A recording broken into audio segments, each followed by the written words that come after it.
ఎవరికంటే గొప్పవారు అంటే మోషే కంటే, దావీదు కంటే, ఇర్మియా కంటే, యెషయా కంటే, అలనాటి ప్రవక్తలందరికంటే గొప్పవాడు ఎవరు అంటే స్వయముగా చెప్తున్నాడు, బాప్తిసం ఇచ్చే యోహానట.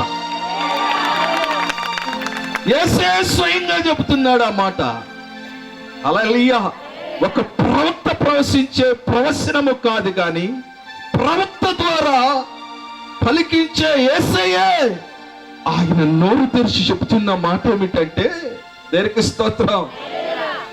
ఇదిగో అలనాటి ప్రవక్తలందరికంటే గొప్పవాడు, స్త్రీల కన్న వారిలో గొప్పవాడు ఎవరు అంటే యోహాన్.